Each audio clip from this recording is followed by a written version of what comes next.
Do you ever think to yourself, I have no idea what the fuck I'm doing with my life? Well, we don't either, but we've learned some things along the way that have gotten us a little bit closer to being functioning adults. Or at least we've learned to fake it well enough. Welcome to Insert Verb Here, your friendly neighborhood advice podcast by two girls who are just as clueless as you are.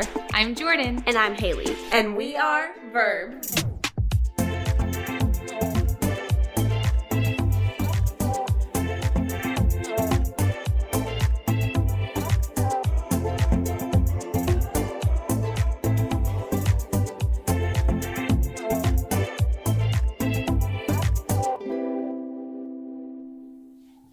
Now, though. It is. Not fake recording. Not fake recording.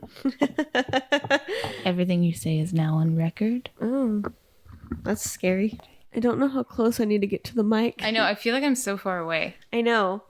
We have a new setup today, guys. So if it sounds different or weird or off, we're still adjusting to it and getting used to it. And we will fix it if something seems off in the next week when you hear from us. Yeah, because, I mean, this is the first time we're using these mics. This is the trial run. This is a trial run, so maybe we should have done a test podcast before we did a real one, but, you know, it's fine. You live and learn. You live and you learn.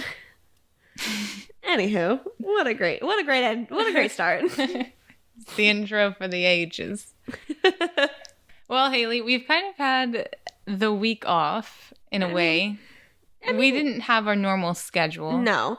And I feel like, too, now that the podcast is out, I was expecting a lot more to do once it was out, but honestly, it's been less than it was before. So it's kind of a weird week of like, oh, I need to do this.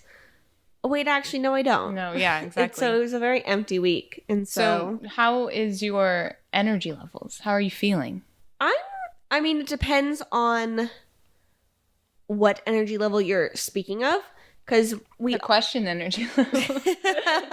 Because I always Zane and I always say we have bars, and so I'll say like, oh, my social bar is empty, my quality time bar is empty, my entertainment bar, my physical bar, whatever it is. So I actually break down my energy into different categories, because that kind of helps us plan what we want or need to do around that. Because I mean, we're both, we're different people. We need different things. And so by breaking it down, if we just say like, oh, my energy, I'm on empty right now, it's kind of like, okay, well, how can we help? But there's different ways to do that. And so we actually split it up into each one. So that's smart. It really depends on what it is. Like my sleep, we stayed up late because Zane's having to get on a night shoot schedule for his short film that he's I was getting messages and TikToks from you guys late, and I was like, yo, y'all are normally in bed by this time. Oh, I know, because we're normally old and we go to sleep at like 10:30, but he has to do night shoots from like midnight to like 8 a.m, and so he's trying to reverse his schedule slowly so he can do the night shoots. So we stayed up late last night, and we're staying up late tonight. And so, but then I've said it before. I think I said it on the podcast. I don't know what episode it was on, but I think it was on the podcast that my body naturally wakes up at 7 every single morning, pretty much no matter what, unless I'm sick. That's like the only time I really like sleep in. And so even though we stayed up late, like till like 2, and I still woke up at 7. Because my body did not let me sleep in. It said, not gonna happen. Yeah, so my energy bar is on the lower end right now because of all that. Well, when you find... That's so good and clever about separating your energy into different segments. Mm-hmm. I never thought about it really that way. I guess I thought about it like as, oh, my social bar. Mm-hmm. But I never thought about it as like other things. That's really smart. So when you feel like that, when like, oh, this specific bar. So right now, since you stayed up late and woke up early, your, I guess, sleeper, that sort of energy bar is down. Yeah. How do you replenish that? Or if it is whatever other bars you have separated, how do you go about replenishing that? Do you have ways that you found work for you or have worked for others that don't work for you? But, like... Do you think what works for Zane that doesn't work for you, or what works for both of y'all? Yeah. And do you see it as important to make sure you do replenish your energy in these bars, or is it just something you're like, oh, it will come back eventually, like I don't need to focus on it? No, I feel like to me it is so important. Like if it's one of those things, if I'm not, no, I don't have to be 100% all the time, because nobody can be 100% in every area of their life at all times. Please don't put that pressure on yourself. No, absolutely. It will be detrimental. Yeah, but I do my thing is, if I'm lacking in an area, it makes another area in my life more difficult. So like if my sleep bar is low and my sleep energy is depleted, it makes it harder for me to be motivated to get work done, to exercise or things like that I normally do. If my social bar is empty, because I kind of have two ways to, if it can either be empty, depleted, like I've seen people so much that I don't want to be around anyone anymore, or it can be empty as in I need to fill it up. I haven't gotten enough social time, so it's kind of like double. It's either you're so done, like you're so worn out, or you're longing for it and you're missing it and it's empty because you don't have it, rather than it's like been spent. Yeah. I got it. Okay, yeah. Yeah, it's kind of like that. And so if I'm missing one, I'll focus on it forever. And then it makes me struggle in other areas of my life. Like I said, if I'm tired, I'm less motivated. It's harder to get myself to do things. I just want to lay down and not do anything at all. And so just kind of through that. But then, you were asking if Zane and I had any differences. The one that's the most noticeable for both of us is our quality time bars. And that's the one where we struggle with, because we have two different definitions of what will refill our energy and refill that resource. And so like for me, I want to do something together. I want to do something where we're both focusing our energy on doing the same thing. It doesn't have to be anything crazy. It could literally just be watching a TV show, but I want both of our focus to be on that show, or to be on the conversation we're having, or whatever it is. I want it to be both of us, whereas his bar can be filled just by sitting next to each other and doing two separate things. And so that's something that we always struggle with. And so that's kind of the one thing that we've over the years just been trying to, we still haven't 100% figured it out, but we've gotten much better at ways to do both, really. But obviously mine's harder, considering we both had to be focused. We can literally be doing whatever. Yeah. So it's easier for him to have his energy replenished there, whereas for me it's a lot more difficult. Which I mean is also true with everything. What about your like other bars? Have you found out other ways like how you can replenish that? And is it important to you that you do? Like, is there any bar that you feel like you kind of put lower to the wayside because you focus on other bars? I wouldn't say I put it lower because I focus on other bars. I think I put it lower because I don't know how to fix it. Because I said it before, I'm a very extroverted person, and this is actually something I've been dealing with a lot lately. And we kind of briefly talked about it in the COVID episode a while back. Yeah, that was a couple weeks ago.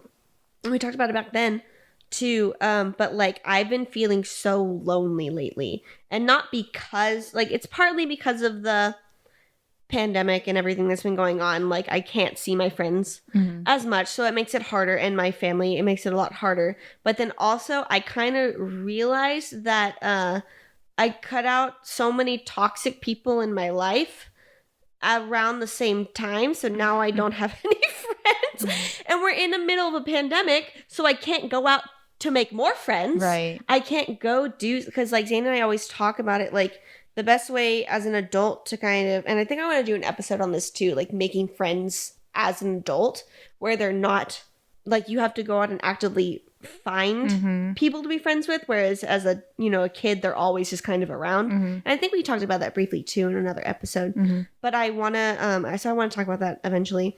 But like it's about, you have to go take a cooking class, you have to go to an event, we talked about rollerblading, roller derby. I'm still not gonna do it. I'm so down. And just you have to go out and do things to make friends. But right now, I can't do that. And so I've been dealing with that feeling really, really lonely. And so I haven't been able to fulfill and replenish my social bar lately. And I've been like, I think this last week was the hardest. But yeah, so I don't necessarily think I put one lower to focus on others. I think I struggle more with not being in situations currently that I can fulfill the ones that I need to fulfill.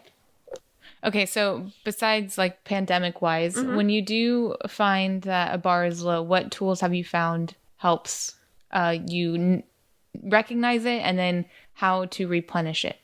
Yeah, what do you explain more what you mean by tools?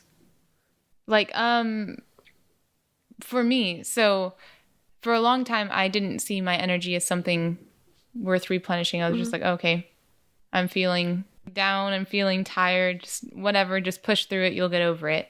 And then as I got older, I was like, no, that's not how it should be. Because what's that saying? It's like, you can't love others until you love yourself. Or like whatever. I was like, that's such BS. Oh, it's such bull. I hate that saying. But there is some truth to it where you can't continually give and care for others if you are at a complete zero. Yeah.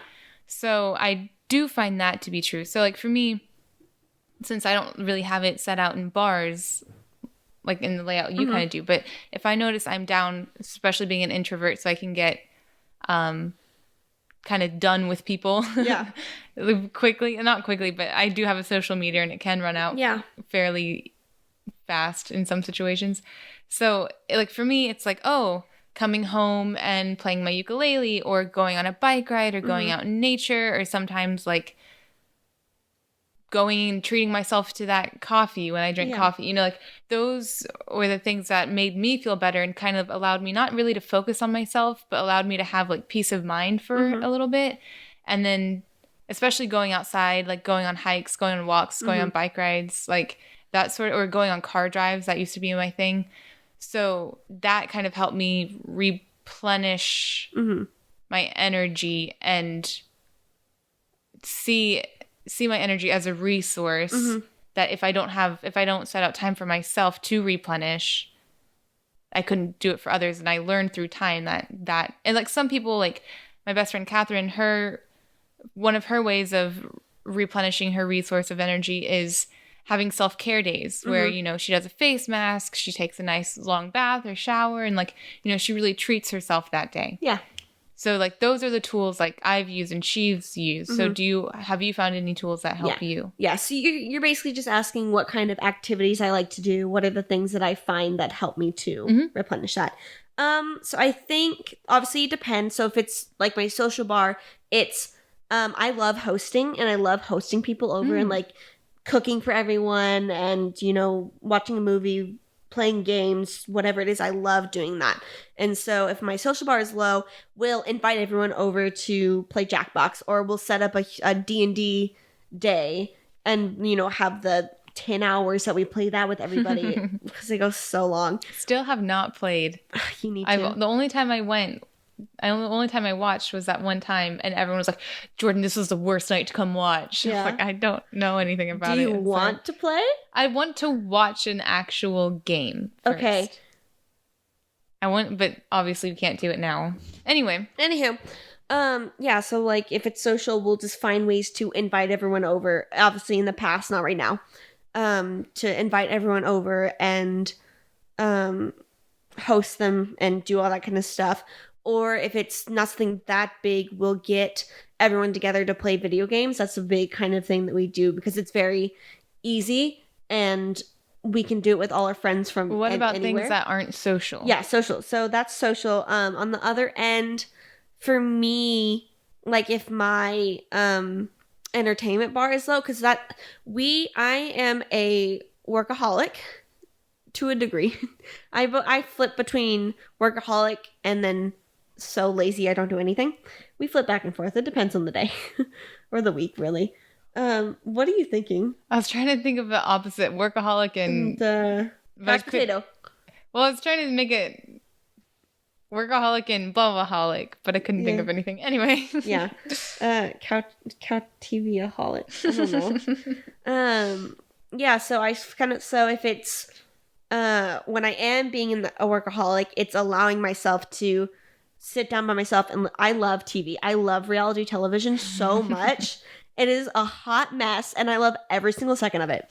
And so I'll sit down. I don't really watch TV that often. And so I sit down and I allow myself to do those things. I allow myself to just be on. Allowing yourself is a big thing, especially because we're both workaholics. And up until like maybe, I guess until quarantine, like mid-quarantine, I couldn't watch TV or watch a movie unless I was doing something else because I felt like I was wasting my time that I could be using to do something more productive with my time.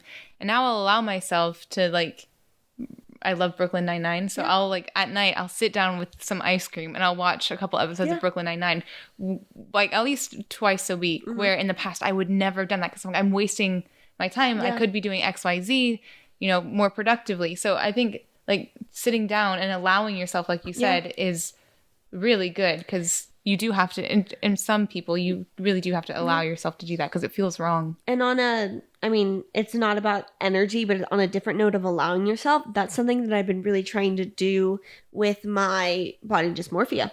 Because a lot of the times, if I eat junk or ice cream or things like that, I'll get really down and hard on myself for it and be very upset. So I've been trying to be conscious to allow myself, like, I really need a cheat day where I can just have whatever I want today. Like, because normally we kind of keep it on schedule. Which is a way to replenish that resource. Exactly.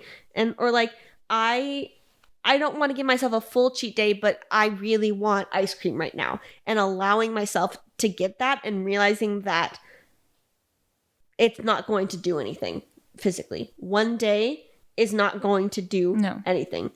And it's better for your heart. And so, not your heart, but like your soul. Yeah, your soul. Yeah. Probably not better for your heart, but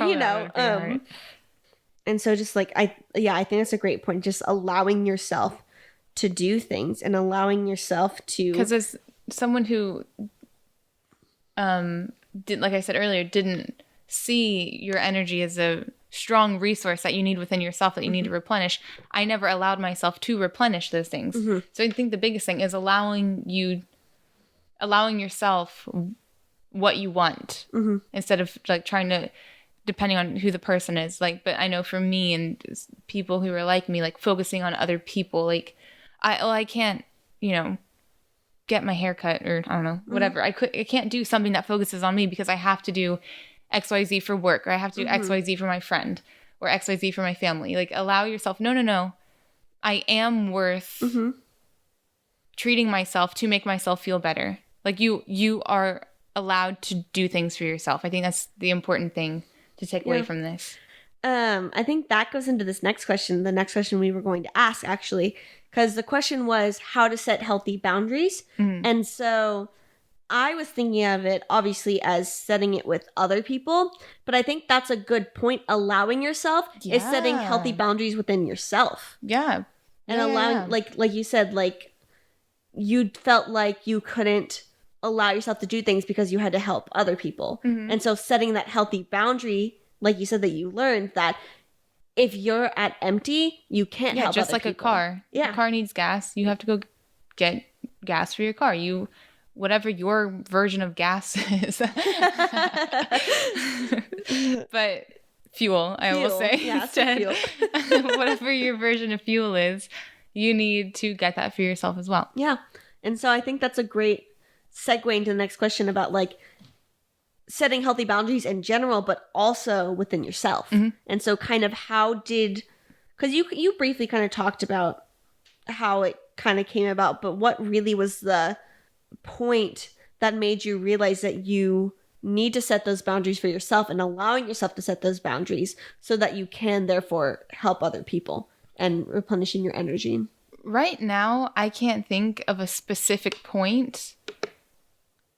It was just something that I've just gradually started learning.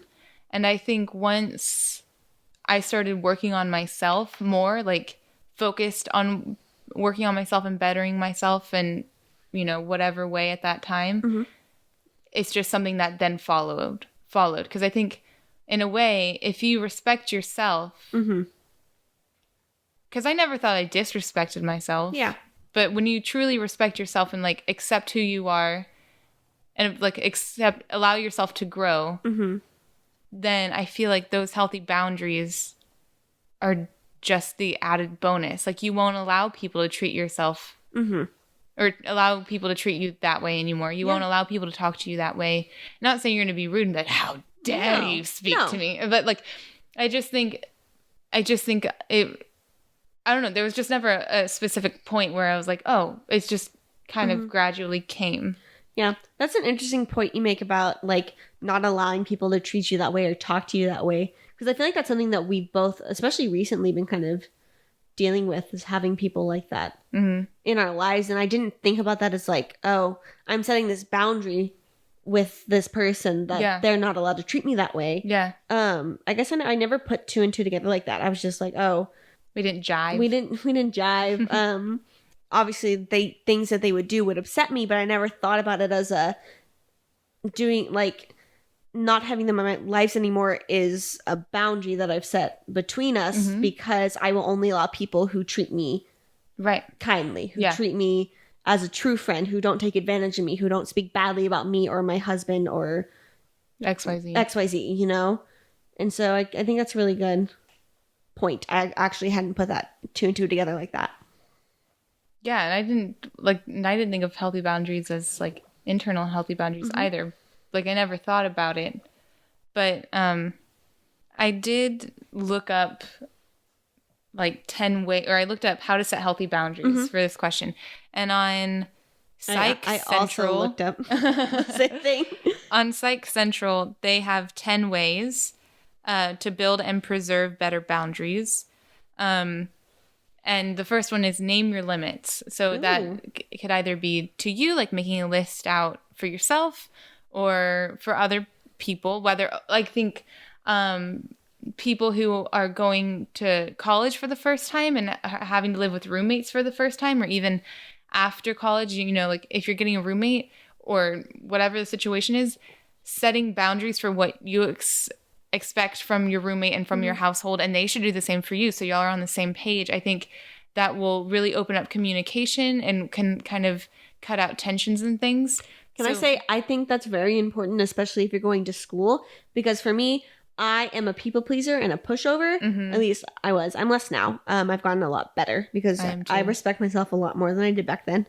But that's a great point if you're in college or you're in a roommate situation. Or even like moving in with your significant other. Yeah. Like people grow up from different backgrounds. They don't know what you expect from a household. You don't know what they expect. So I think just make that clear from the get-go. Just setting those boundaries will clear a lot of things up. Yeah. So yeah, number 1, name your limits. Number 2, tune into your feelings. Like if we talked about this in another episode. I can't remember what the question was, but I think it was how to be more mindful of your feelings. I think, yeah.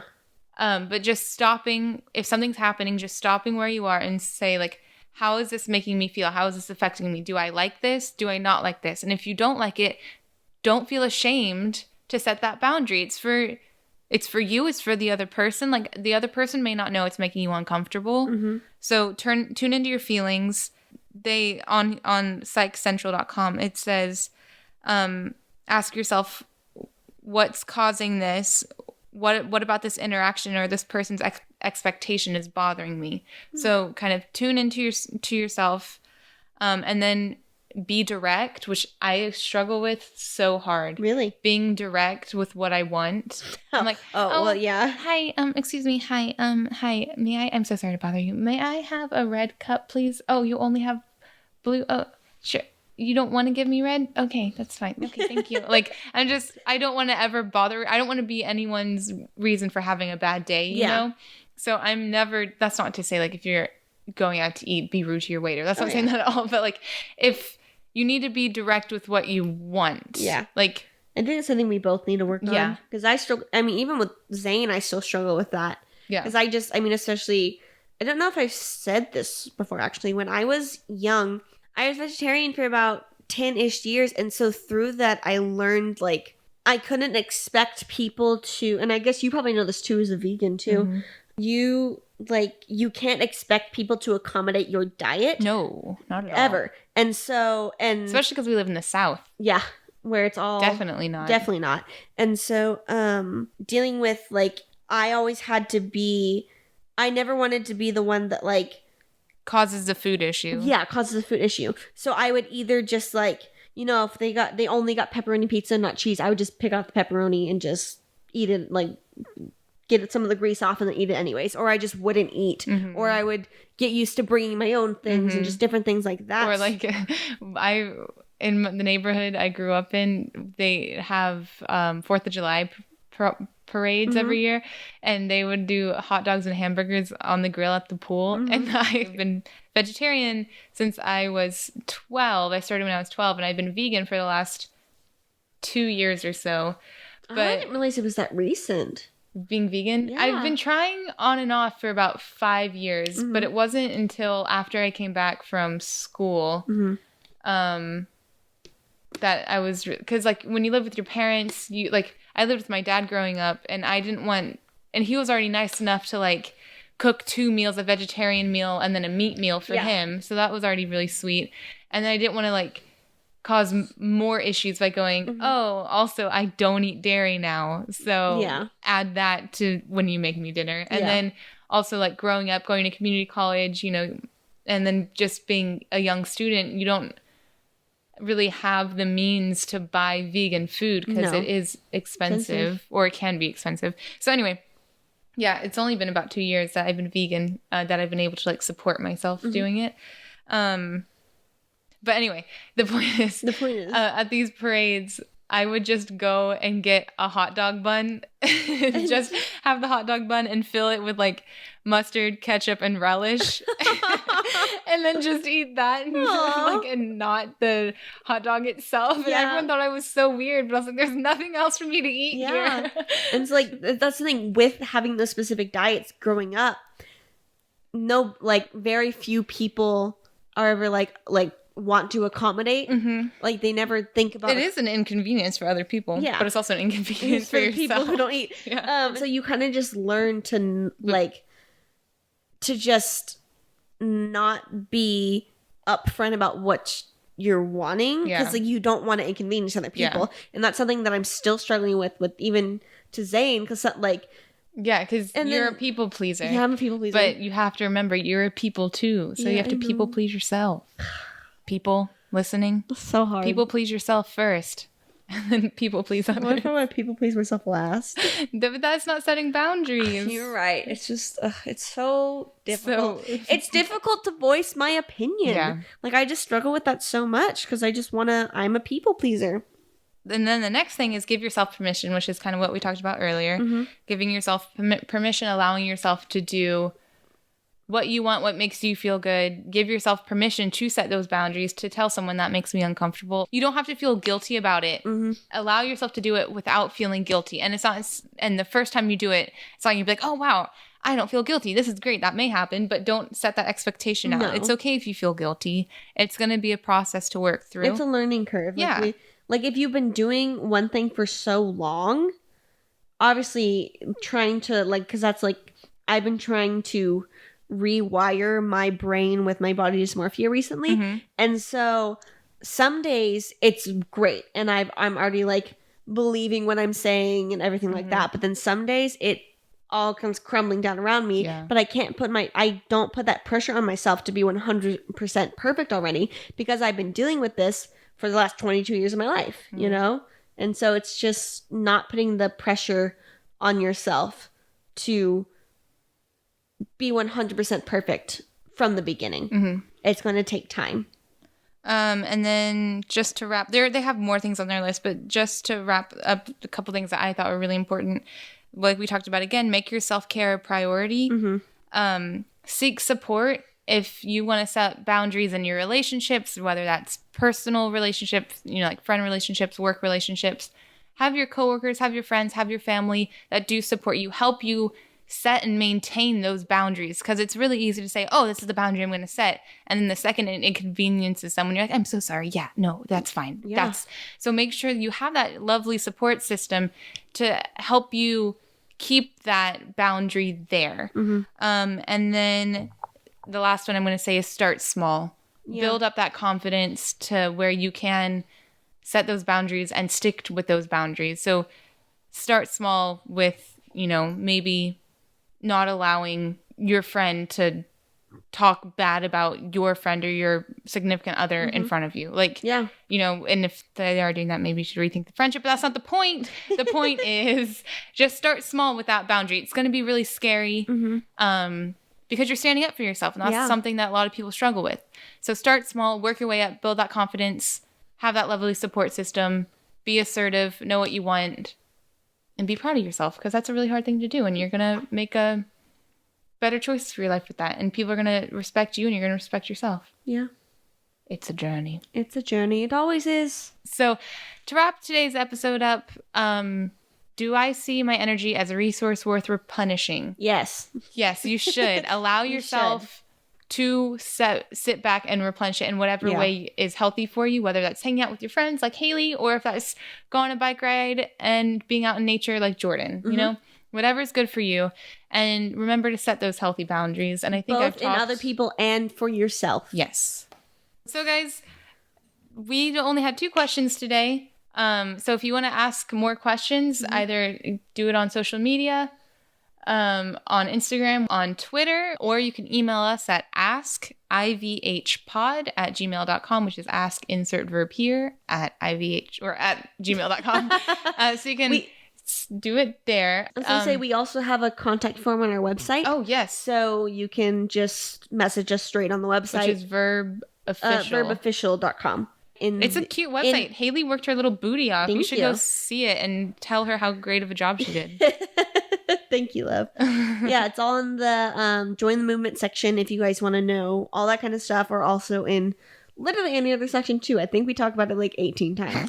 So on the website.